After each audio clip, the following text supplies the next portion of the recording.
Hello dear friends. तो जैसा कि पिछले वीडियो में हमने पढ़ा था मेथड ऑफ हीट ट्रीटमेंट के बारे में। हीट ट्रीटमेंट की जो विधियाँ थी, हार्डनिंग, टेम्परिंग, नॉर्मलाइजिंग, एनेलिंग, इनके बारे में हमने पढ़ा था। तो इस वीडियो में हम डिस्कस करने वाले हैं नेक्स्ट हीट ट्रीटमेंट प्रोसेस, जिसे कि जानते हैं हम केस हार्डनिंग के नाम से।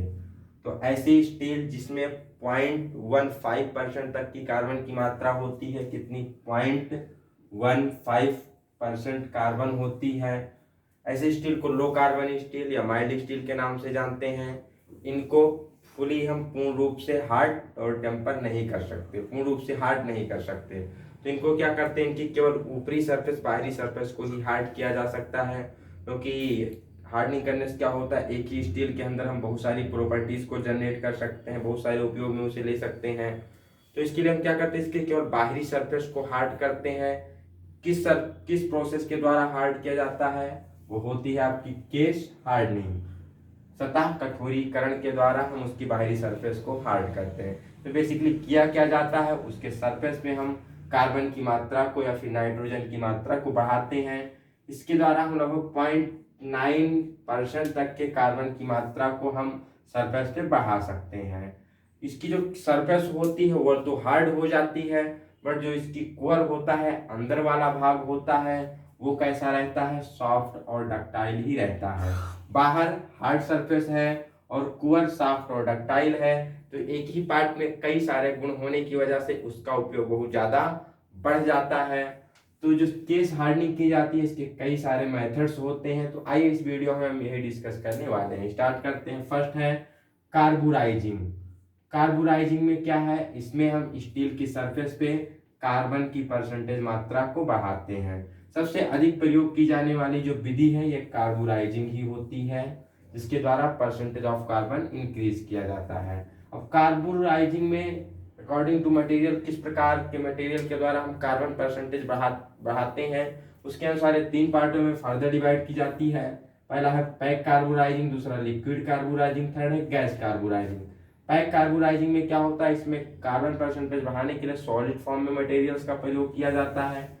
इसमें हम जो भी पार्ट होता है उसे एक मेटल बॉक्स में हम पैक कर देते हैं, और उस मेटल बॉक्स में पार्ट्स के साथ साथ हम कार्बन वाले कुछ रखते हैं, कार्बन वाले कुछ मेटल्स रखते हैं, जैसे कि मान लीजिए वुड हो गया, या फिर bone, leather, charcoal, barium carbonate, sodium carbonate, calcium carbonate, molasses आदि।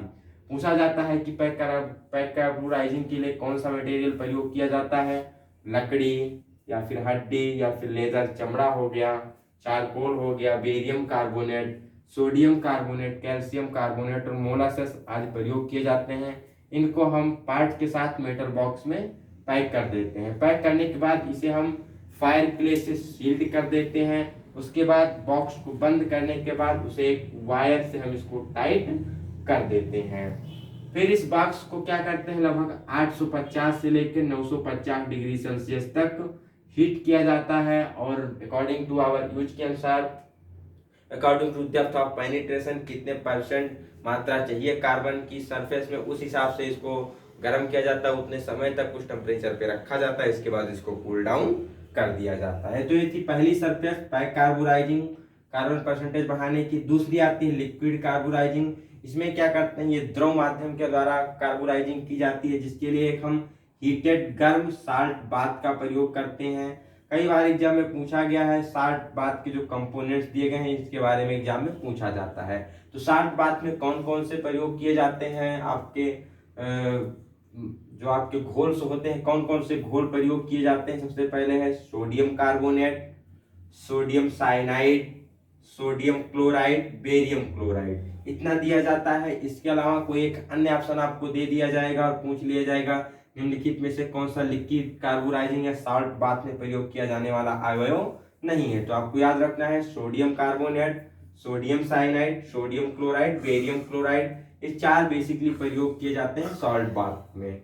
फिर इसमें हम क्या करते हैं, इस लिक्विड को लगभग 900 डिग्री सेल्सियस तापमान तक गर्म करते हैं, और रिक्वायर्ड डेप्थ ऑफ पेनिट्रेशन तक हम उसको उसी टेम्परेचर पे बनाए रखते हैं। इसके बाद जब आवश्यक कार्बन की मात्रा सरफेस में इंक्रीज हो जाती है, तो इसके बाद हम धीरे धीरे उसको कूल डाउन कर लेते हैं।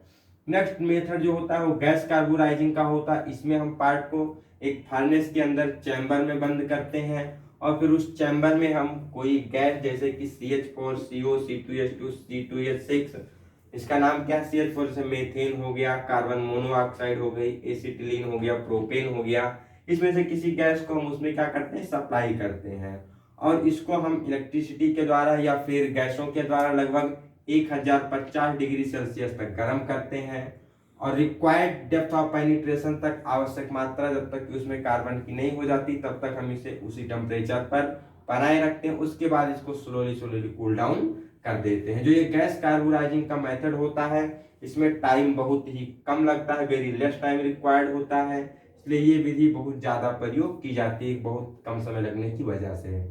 नेक्स्ट है नाइट राइडिंग। तो ये जो था pack carburising, liquid carburising, gas carburising, इसमें हम बेसिकली क्या करते थे सरफेस पे कार्बन की परसेंटेज मात्रा को बढ़ाते थे उसे केस हार्ड करने के लिए। नेक्स्ट आती है नाइट राइडिंग। नाइट राइडिंग में क्या करते हैं हम सरफेस पे कार्बन के स्थान पर क्या प्रयोग करते हैं नाइट्रोजन की मात्रा को बढ़ाते हैं। यहाँ पर हम कार्बन की मात्रा ना बढ़ाकर सरफेस पे नाइट्रोजन की मात्रा बढ़ाई जाती है। इसके लिए भी दो प्रोसेस है, एक है गैस नाइट राइडिंग, दूसरा है salt bath night riding. Gas night riding में क्या करते हैं हम जो भी अपना पार्ट होता है उसको लगभग 500 डिग्री सेल्सियस पर हम क्या करते हैं गर्म करते हैं और उस गर्म चैम्बर में क्या होता है अमोनिया गैस NH3 का निरंतर रूप से प्रवाह किया जाता है, उसमें से अमोनिया गैस को सर्कुलेट किया जाता है। कब तक की लगभग 100 घंटे तक इसे हम क्या करते हैं उसी टेम्परेचर पर अमोनिया गैस को प्रवाहित करते रहते हैं। जो भी अपना कंटेनर है चैम्बर है उसमें अमोनिया गैस को लगभग 500 डिग्री सेल्सियस पे 100 घंटे तक हम उसमें सर्कुलेट करते हैं और जब तक सर्कुलेट करते रहें जब इसका टेम्परेचर 150 डिग्री सेल्सियस तक जब डाउन हो जाता है फिर हम पार्ट को बाहर निकाल कर चैम्बर से और एयर में कूल डाउन कर देते हैं।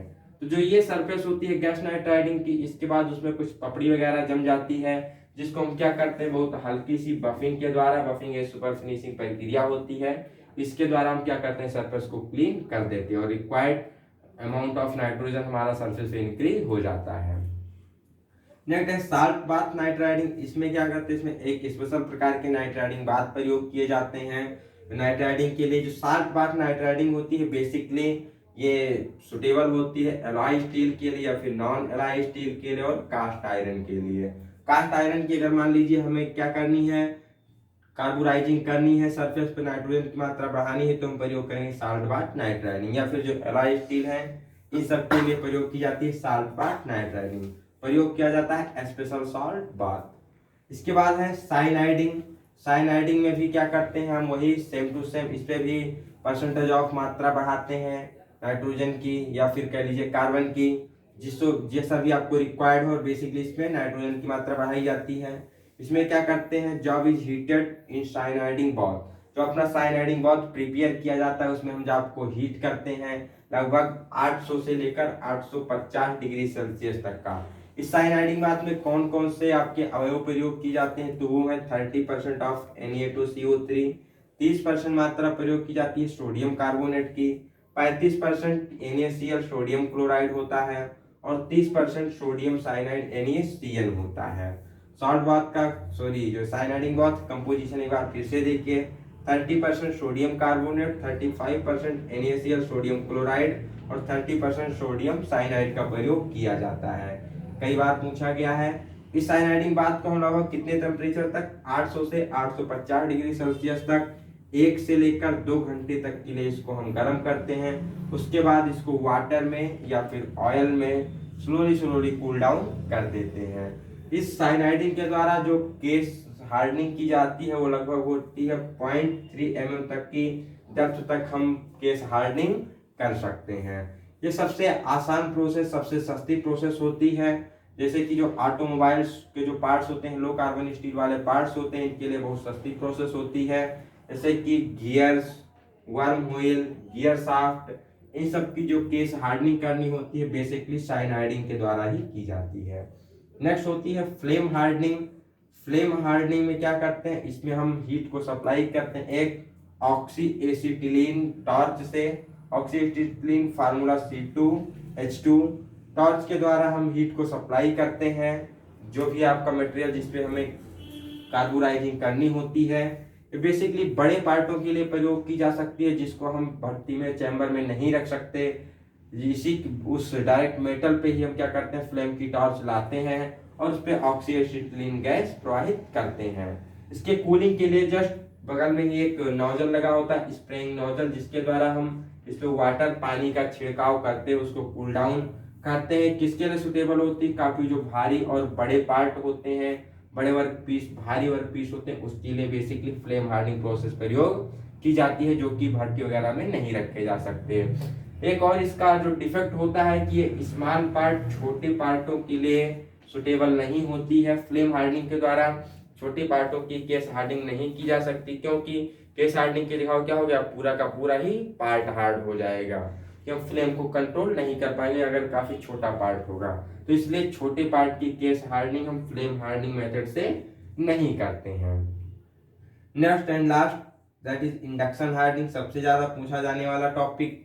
इसमें क्या करते हैं, इसमें जो हम हीट सप्लाई करते हैं, जो भी ऊष्मा दी जाती है, और एक कॉपर इंडक्टर कॉइल होती है, उस कॉइल को जो भी सरफेस जिस जॉब पे हमें केस हार्डनिंग करनी होती है उस पर हम उस तार को लपेट देते हैं। फिर उस तार में हम क्या करते हैं, हाई फ्रीक्वेंसी की काफी उच्च आवृत्ति वाली एसी अल्टरनेटिंग करंट को सप्लाई करते रहते हैं। चूंकि ये करंट है तो इसको हम अपने इच्छा अनुसार उसको हम रेगुलेट कर सकते हैं, कम ज्यादा कर सकते हैं।